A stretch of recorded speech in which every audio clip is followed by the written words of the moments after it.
अच्छा, तो आपने उनको इम्प्रेस कैसे किया था? अरेंज मैरिज थी? नहीं, हमारी लव मैरिज थी। ओह वाह, अच्छा, फिर तो स्टोरी सुनाए। हमारी लव मैरिज असल में मेरी बीवी कुवैत में पली बड़ी। अच्छा। कुवैत में पैदा हुई, वहीं पली बड़ी, और क्योंकि मेरी मामू की बेटी है वो, ओके। तो वो इंटर के बाद पढ़ने के लिए अपनी फूफी के घर यानी हमारे घर आ गई थी। ओहो, ये तो बिल्कुल जो पाकिस्तानी ड्रामों में कहानी हाँ, होती है तो वो वाली लग रही है। बिल्कुल बिल्कुल। और फिर वो आई और कुछ अरसे बाद उनके नाना का इंतकाल हो गया, जो संजवाल में रहा करते थे उस ज़माने में। तो हम संजवाल गए, साथ ट्रैवल किया, तो बस तो वो उस ट्रैवल में सफ़र जो है वो गज़ब हो गया। तो आप दोनों अकेले ट्रैवल कर रहे थे? नहीं, मेरे अब्बा भी थे उसके बड़े भाई बहन भी थे, वो पहले से हमारे यहाँ पढ़ रहे थे, वो दोनों मेडिसिन के स्टूडेंट थे, दोनों डॉक्टर्स हैं अब माशाल्लाह। तो वो दोनों भी थे और हम 5 लोग थे। लेकिन वो सफ़र जो है वो तो ऐसी क्या बात हुई उस सफ़र में, क्या नज़र आया उनकी शख्सियत का? क्या वो ज़माना था जब 80s की बात है ये। तो उस ज़माने में एक ही एयरलाइन होती थी, इतनी जल्दी टिकट नहीं मिलते थे, और ट्रेन की भी टिकट आराम से नहीं मिलती थी। उस ज़माने में फ़ोन की लाइन आने में भी 6-6 साल लगते थे। ये वो ज़माना था। ओके। तो हमने यहाँ से बस से ट्रैवल किया लाहौर, और फिर लाहौर से बस से ट्रैवल किया संजवाल। तो वो लंबा सफ़र था, और क्योंकि उम्र हम दोनों एक ही सन की पैदाइश हैं, वो दोनों भाई बहन डॉक्टर स्टूडेंट थे, तो वो अलग बैठे थे और हम दोनों साथ बैठे थे। अब्बा हमारे बेचारे शरीफ आदमी, वो कहीं आगे उनको नहीं पता था बेटा क्या कर रहा है। उनको नहीं पता था। तो बस फिर वो अच्छी दोस्ती हो गई, और फिर उसके बाद वहाँ पे रहे। फिर ये भी हुआ कि हमको होता है, पता नहीं ये बातें मुझे ऑन एयर करनी चाहिए। नहीं, बिल्कुल, I am sure she like it. अच्छा, तो फिर हमको छोड़ के हमारे अब्बा उन भाई बहनों के स्टेजेस, उस ज़माने वो मेडिसिन के एग्ज़ाम्स को स्टेज कहते थे, स्टेज हो रहे थे, तो वो उनको लेके वापस आ गए 3-4 दिन में। हमारी इंटर के बाद की लंबी छुट्टियां चलती थी उस ज़माने में, 1-1 साल छुट्टी होती थी, तो हम कुछ अरसे वहीं रहे। ओके। और फिर उससे हमारी काफ़ी अच्छी अंडरस्टैंडिंग, और जो कि फिर मैं आ गया यहाँ पे, क्योंकि उनकी वालदा और वालिद वगैरह कुवैत से पहुँच रहे थे उसी इंतकाल के सिलसिले में, तो उनको 4-5 दिन लगे। जब वो वहाँ पहुँचे तो फिर मैं वहाँ से कट लिया। तो फिर जब मैं कराची आ गया तो आई रियलाइज़ कि आई वाज रियली मिसिंग हर। तो फिर जब वो आई तो फिर हमारा माशका बाकायदा शुरू हो गया। तो कोई बीच में जालिम समाज था या बहुत थे, हर आदमी जालिम समाज बना हुआ था। हाँ। मैं तो समझी बड़ी स्मूथ राइड होगी। नहीं, इट वाज नॉट। कैसे, क्या मेरे वालिद सपोर्टिव थे, लेकिन मेरी वालदा और उनके वालिद जो आपस में सगे भाई बहन थे। असल में देखो ना, बात क्या थी, उन लोगों का भी कसूर नहीं था, हम लोगों ने भी इंटर किया था, हम 18-18 साल के बच्चे थे। तो क्या आप शादी करना चाह रहे थे फ़ौरन? तो नहीं, लेकिन हम मिडिल क्लास, एक घराने के मिडिल क्लास सोच के लोग थे, कोई इतने ओपन माइंडेड नहीं थे। तो हमारे यहाँ तो इस चीज़ को बड़ा मायूब समझा जाता था, तो वो उन लोगों से हज़म नहीं हो रहा था बिल्कुल भी। तो दोनों तरफ से ऐलान ये था कि हमारी लाश पे अगर होगी तो होगी शादी। लेकिन हम दोनों फिर डटे रहे। और फिर हमारी इस ढिठाई को उन्होंने एक्सेप्ट कर लिया। फिर आहिस्ता से, मतलब कुछ अरसे बाद जाके हो गया। फिर उसके बाद शादी भी 94 में शादी हुई मेरी। और ये चल रहा था सिलसिला सन 88 से। Oh wow. 6 साल तक हमने माशाल्लाह अपने डटे रहे हैं, बिल्कुल। साबित कदमी का फाइनली फल मिल गया। फल मिला बिल्कुल। तो क्लास 9 को पढ़ाते थे आप? जी। कभी आपने सोचा नहीं था एक्टिंग या डायरेक्शन की तरफ जाएंगे? नहीं, मैं एक्टिंग तो करता था उस ज़माने में भी, थिएटर में करता था मैं। अच्छा। तहरीक निस्वा एक थिएटर ग्रुप है, शीमा किरमानी और खालिद अहमद साहब उस ज़माने में थे,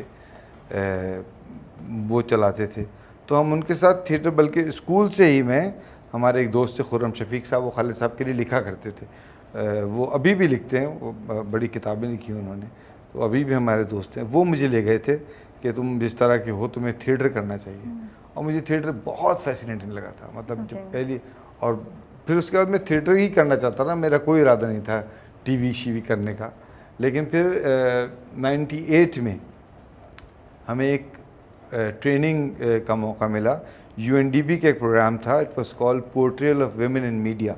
थिएटर की वजह से ही आपको मिला? तो वो उन्होंने थिएटर के ऐसे लोगों को लिया था जो कि ऑलरेडी औरतों की बहबूद के लिए या औरतों की इनलाइटमेंट के लिए काम कर रहे थे थिएटर में, जिसमें सानिया और शाहिद और आयशा साकिब, ये 3 आए थे कथा से, मैं, एहतिशाम और हमारी एक और दोस्त थी, वो उन्होंने कंटिन्यू नहीं किया, वो ऑस्ट्रेलिया चली गई, नीलोफर वो थी, और 3 लोग, एक कॉन्शियस प्रोमोटर्स एक NGO है, वो भी थिएटर करते थे कोयटा में, वो वहाँ से आए थे।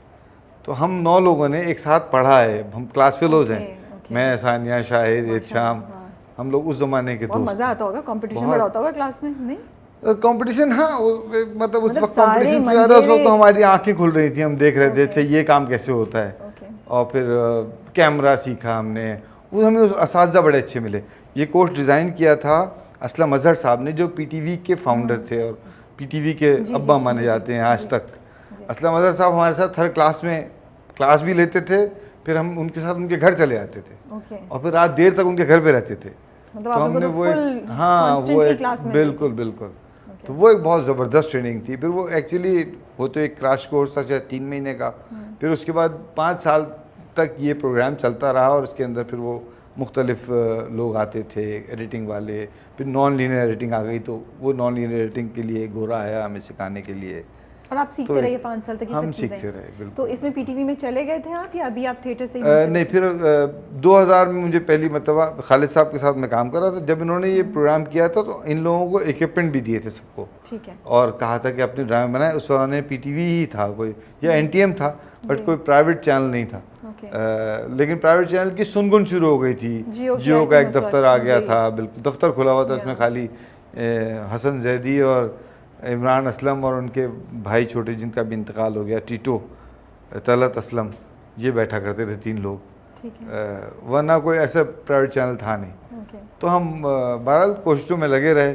खालिद साहब को असिस्ट किया मैंने, एक सीरियल था फैसला उसमें, लेकिन वो इतना बुरा एक्सपीरियंस था कि उस ज़माने में, ये बात भी पता नहीं ऑनर करनी चाहिए कि नहीं, लेकिन उस ज़माने में खालिद साहब ने, वो शोज़ होते थे ना, जो ड्रामा चलता था, तो इंडस विजन आया, उसका पहले सीरियल में से एक फैसला भी था, उसका शो हुआ, तो खालिद साहब ने उसके अंदर कहा कि जी बतौर असिस्टेंट डायरेक्टर तो सैफ़ी हसन साहब ने हमें रुला मारा। उसके अंदर मुझे याद है कि पहले सीन और दूसरे सीन में कंटिन्यूटी का ज़बरदस्त जंप था। नादिया जमील और अदनान जिलानी कुछ कपड़े पहने बैठे हुए क्लास में थे, और कुछ और कपड़ों में वो बाहर खड़े गोला गंडा खा रहे थे। तो लेकिन बार वो एक्सपीरियंस था, सीखने का टाइम, सीखने का टाइम। लेकिन आप शुक्र करें उस वक्त आइए, इस वक्त हाँ, होता तो फिर क्या होता? सही बात। फिर तो खालिद साहब के बहुत हम लोग खालिद साहब हमारे उस्ताद हैं आज तक, और उनसे बहुत कुछ सीखा ज़िंदगी में। उनके काम की छाप भी हमारे कामों में, मेरे, शाम के, मुस्तफ़ा के, हम सब के कामों में खालिद साहब नज़र आते हैं। तो टीचिंग छोड़ दी थी फिर उस वक्त आपने? टीचिंग फिर मैंने आहिस्ता आहिस्ता छोड़ी, एकदम से नहीं छोड़ी, लेकिन ये कि पहले मैं ट्यूशन पढ़ाता था, स्कूल पढ़ाता था मैं। बड़ा टफ लाइफ थी मेरी। मैं सुबह निकलता था, स्कूल जाता था, स्कूल के बाद मैं स्कूल में ट्यूशन पढ़ाता था, फिर उसके बाद मैं थिएटर करने जाता था। फिर मैं रात को 10 बजे घर पहुंचता था। फिर पहले ट्यूशन छोड़ा, फिर स्कूल भी छोड़ दिया, फिर थिएटर, और फिर ये एडिटिंग का काम शुरू कर दिया मैंने। मुझे जितने पैसे वहाँ से मिलते थे उससे ज़्यादा पैसे एडिटिंग में मिलने लगे। सन 2000 में मुझे सुल्तान आपा ने बतौर एडिटर के हायर कर लिया। ओके, हम टीवी पे। हाँ, और मेरी बहुत अच्छी तनख्वाह थी। पता है कितनी थी? 25,000 रुपये था आता था। ये अच्छी हुई थी ज़माने सन 2000 में, बिल्कुल। मतलब मेरे लिहाज से तो अच्छी थी। ओके, तो आप बहुत खुश थे? मैं बहुत खुश था, और अपनी बीवी को भी जाके शो? हाँ, बहुत अच्छी तरह से सेलिब्रेट किया गया उसको। और फिर वो उस ज़माने में सुल्तान आपा का भी जो ये दफ्तर था, ये उनके एक घर के अंदर ही एक कमरे में था वो, और कोई प्रॉपर दफ्तर नहीं था।